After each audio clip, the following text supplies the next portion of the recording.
शिलालेख, ताम्रपत्र, अभिलेख।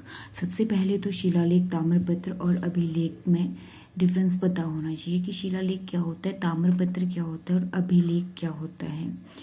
जो शिलालेख है वो चट्टानों पे लिखे जाते हैं, जो ताम्रपत्र हैं वो तांबे की प्लेट्स में लिखे जाते थे। ये तो नाम से कन्वे हो रहा है। नेक्स्ट है अभिलेख। अभिलेख होते हैं पत्थर में भी लिखे जाते थे, लोहे में भी, लकड़ी में भी और तांबे में भी। ठीक है, तो इतना सा है शिलालेख, ताम्रपत्र और अभिलेख में डिफरेंस। राइट, तो चलिए अब पढ़ते हैं कि कहाँ कहाँ हमें कौन कौन से शिलालेख, ताम्रपत्र या अभिलेख मिले हैं। सबसे पहले बात करते हैं कांगड़ा की।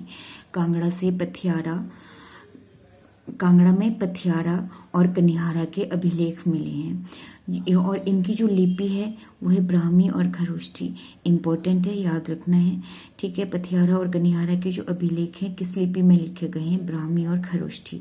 यहाँ पे एक इम्पॉर्टेंट बात और याद रखनी है कि जो पथियारा और कनिहारा के अभिलेख थे वो किस चीज में, वो कैसे अभिलेख थे। ठीक है, ये चीज मैंने आपको भी बताई कि अभिलेख पत्थरों में भी लिखे जाते थे, लोहे में भी, लकड़ी में भी और तांबे में भी। तो पथियारा और कनिहारा के जो अभिलेख थे ये पत्थर पर लिखे गए थे। किस चीज में लिखे गए थे, पत्थर में। नेक्स्ट है हाटकोटी। हाटकोटी में सोनपुर की गुफा के शिलालेख मिलते हैं। मंडी में सलोनू के शिलालेख मिलते हैं। ये जो सलोनू के शिलालेख हैं ये हिमाचल प्रदेश के प्राचीन समय में सामाजिक व आर्थिक स्थिति की जानकारी हमें देती है। मीन्स की इतिहास में प्राचीन काल में जो है हिमाचल प्रदेश में जो है सामाजिक स्थिति कैसी रही होगी और इकोनॉमी भी वहाँ की उस टाइम की कैसी रही होगी। ठीक है, नेक्स्ट है हमारे पास जौनसार बावर क्षेत्र। ठीक है, ये जो जौनसार बावर क्षेत्र है ये कौन सा है, टोंस व यमुना नदी का संगम स्थल है ये। ठीक है, टोंस व यमुना नदी का संगम स्थल और इसे कहते हैं कालसी। ठीक है, कालसी। और कालसी में ही अशोक के शिलालेख मिले हैं। किसके शिलालेख मिले हैं, कालसी में अशोक के। ठीक है, और ये कालसी क्या है, टोंस और यमुना नदी का संगम स्थल। ठीक है, इसको कहते हैं कालसी। नेक्स्ट है हमारे पास चंबा। चंबा में जो है भूरी सिंह म्यूजियम में 36 अभिलेख रखे गए हैं। कितने अभिलेख रखे गए हैं, 36। इसकी भी जो लिपि है वो शारदा और टांकरी लिपि है। ऊपर भी मैंने आपको अभी एक बात और बताई कि पथियारा और कनिहारा की जो लिपि थी वो ब्राह्मी और खरोष्ठी थी, जबकि चंबा में जो भूरी सिंह म्यूजियम में 36 अभिलेख हैं उनकी लिपि शारदा और टांकरी। ठीक है, ये जो भूरी सिंह म्यूजियम है यहाँ पर 150 से अधिक ताम्रपत्र भी मिले हैं। ठीक है, संग्रहित है वहां पे ये। नेक्स्ट है कुल्लू। कुल्लू के शेलारू अभिलेख। ठीक है, कुल्लू में कौन से अभिलेख मिले हैं, रखे गए मिले हैं शिलारू अभिलेख। ठीक है, इसमें जो है गुप्त काल की जानकारी मिली है। नेक्स्ट है निर्मंड।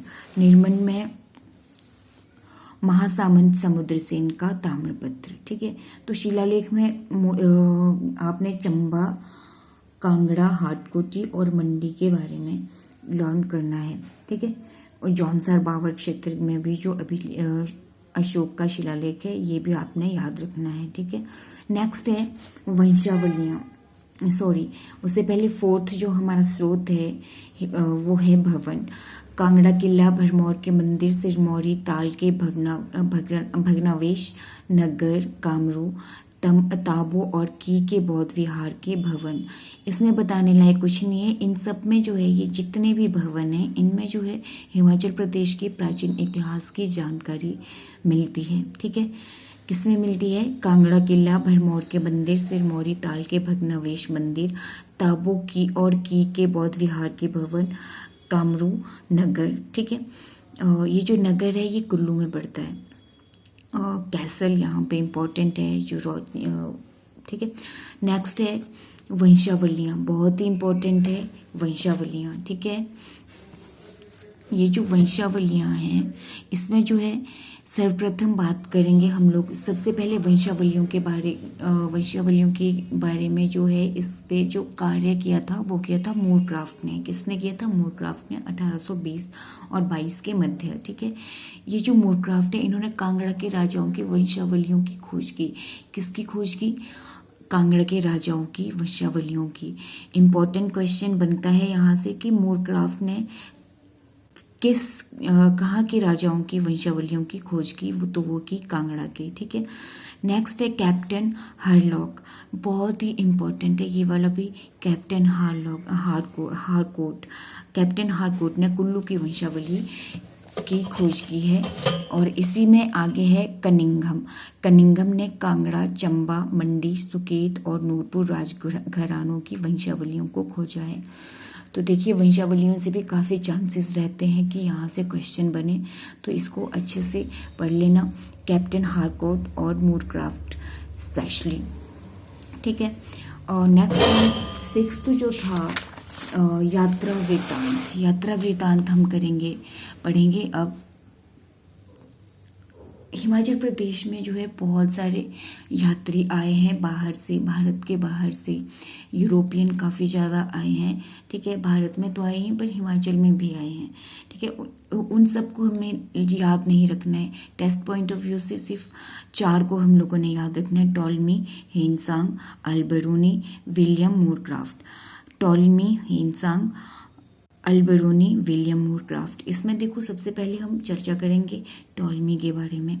हिमाचल प्रदेश का सबसे पुरातन विवरण जिसमें कुलिंदों का वर्णन मिलता है वो किसने किया था? टॉलमी ने। किसने किया था? टॉलमी ने। देखिए हिमाचल प्रदेश का सबसे पुरातन विवरण जिसमें कुलिंदों का वर्णन मिलता है। नेक्स्ट है ह्वेनसांग तो इसको तो यात्रियों का राजकुमार भी कहा जाता है, या यात्रा का राजकुमार, यात्रियों का राजकुमार। और बहुत ही इम्पोर्टेंट है, ये हिस्ट्री में काफ़ी ज़्यादा इनके बारे में चर्चा की गई है। ये चीनी यात्री था। ठीक है, 630 AD में ये भारत आया था। ये डेट भी काफ़ी इम्पोर्टेंट रहती है टेस्ट पॉइंट ऑफ व्यू से, इसलिए इसको ध्यान में रखना है। और इसे ये 630 AD में ही ये हिमाचल प्रदेश में भी आया था, हिमाचल के कुल्लू और त्रिगढ़ में। ठीक है, इसके बारे में एक इम्पॉर्टेंट फैक्ट है जो काफ़ी इम्पोर्टेंट है।